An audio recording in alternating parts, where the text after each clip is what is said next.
Hey, I wanted to talk about a modification that I did to my Squier Jaguar's floating vibrato unit that I thought other people might think is pretty neat. It was really easy to do and it was very inexpensive, and I think the effect is pretty cool.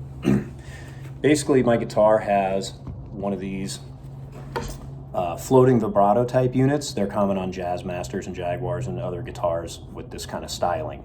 And what I did is I took a junk bridge out of a junk drawer in the garage. It was a top loading hardtail Strat style bridge, and I just cut it with a hacksaw, and then I burnished off the edges with a file. And these bridges have a couple sets of holes in them. And what that allowed me to do was use the original mounting hardware to, the original screws to mount this to this vibrato plate. But then some of the strings come in and they're held in a fixed length by this bridge, but some of them pass right through and they go into this part of the vibrato unit, so that what you can do is play chords or triads or groups of notes, and when you actuate the vibrato arm, only a couple of strings are going to be affected, and you can change this up to however you want. For me, I did the G and the B string. I could see somebody doing the E and the A, or the high E, or whatever combination you want. You don't have to modify anything on the guitar permanently. All the modifications happen to this very inexpensive and replaceable piece, and once you take it off, no one would ever know that it was there.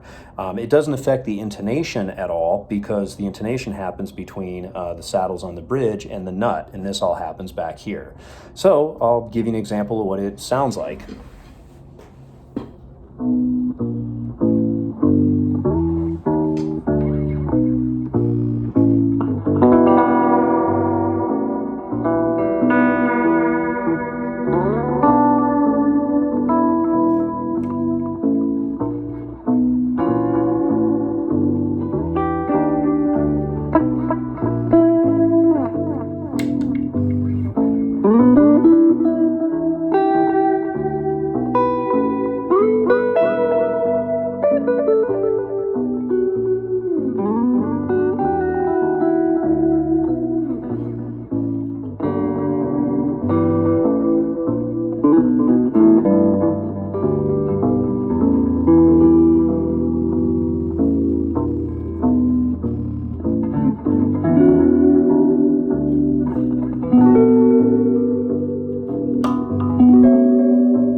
There, that gives you kind of an idea how it works and what you could do with it. So if anybody else tries that, post up. I would sure be interested to hear what somebody else is able to do with that. Thanks.